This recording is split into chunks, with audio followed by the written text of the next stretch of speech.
En agriculture biologique, l'interdiction d'utilisation de produits chimiques de synthèse pour lutter contre les différentes maladies ravageurs nous oblige à sélectionner des variétés résistantes et moins sensibles à certaines maladies et doit répondre aussi à des conditions agronomiques et climatiques spécifiques. Or actuellement nous ne disposons pas de ce matériel végétal sur le territoire et par conséquent nous devons commencer à opérer une sélection de ces différentes variétés pour les adapter au contexte local. C'est du travail qui peut être effectué au sein des exploitations des agriculteurs en partenariat avec les scientifiques locaux. La problématique majeure qu'on peut rencontrer actuellement pour commencer une production maraîchère, c'est principalement la disponibilité des semences adaptées au contexte pédoclimatique. Donc du coup, qu'est-ce que nous dit en premier lieu la réglementation, la NOAB? Elle est très évasive sur le contenu. Je vous ramène à regarder précisément dans la NOAB, c'est donc le chapitre 4 concernant les méthodes culturales, qui nous disent en gros qu'on fait confiance aux producteurs pour choisir la variété appropriée. On est toujours subordonné à des approvisionnements extérieurs et même très souvent en fait des semenciers européens. Donc il est bien évidemment, quand on vous dit qu'une variété rustique, enfin une ancienne est rustique, elle est rustique dans son cadre environnemental. Ça veut dire qu'en venant en Polynésie ou en Calédonie ou à Fidji, ce caractère-là, il ne s'exprime plus la même chose. D'accord? On fait la différence entre ce qu'on appelle le génotype et le phénotype. Le génotype, c'est son caractère génétique dans ses chromosomes, et le phénotype, c'est comment va s'exprimer cette génétique avec les conditions climatiques. On a tendance sur toute la planète à consommer les mêmes légumes. Donc en fait, on parlait hier de biodiversité. Motini avait rappelé qu'il fallait aussi remettre l'igname, le taro, la patate douce dans les menus des enfants pour augmenter la diversité.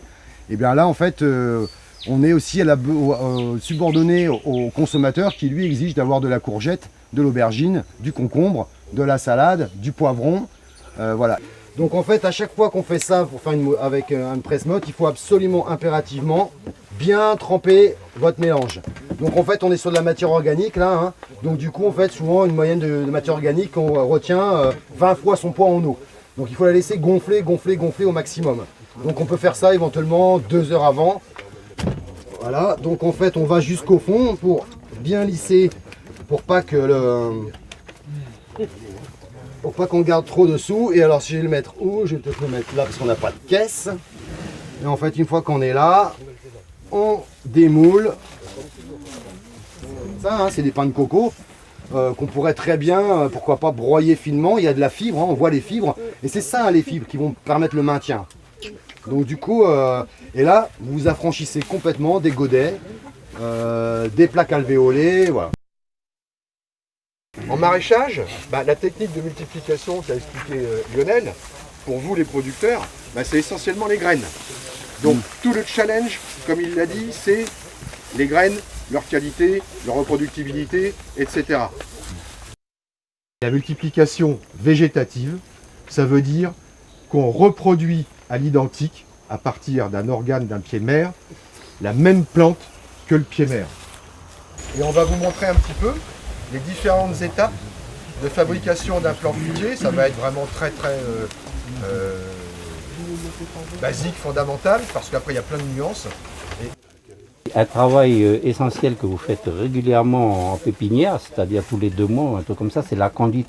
En fin de compte, c'est sélectionner la tige qui monte le plus droit possible pour greffer. Dans tout ce qui est branchant ancillaire, tout ça qui part, donc il faut couper, tout ça pour donner de la force, pour que ça prenne en diamètre. Et ensuite, la dernière étape, ça se fait 1 mois avant le greffage, c'est impératif, c'est ce qu'on appelle l'habillage. On va supprimer les feuilles et les épines qu'il y a tout le long. C'est un planning, la pépinière, ça s'organise. Lui, après, quand il va se développer, puis qu'il va me faire ses feuilles à lui, je vais supprimer les feuilles du porte-greffe, je vais laisser ce qu'on appelle un onglet, là, ce petit bout là, en fin de compte, qui va me servir à tutorer la greffe jusqu'à qu'elle soit assez costaud. Et après, je vais faire mon sevrage définitif dessous. Ça, c'est le porte-greffe, là. Au niveau de la culture bio, ce qui est intéressant, c'est de travailler avec des agrumes greffés, parce que justement, on va adapter le porte-greffe aux différents types de sols, de climat, etc. Donc ça va éviter d'amener des intrants pour les faire pousser, ou du chimique, etc.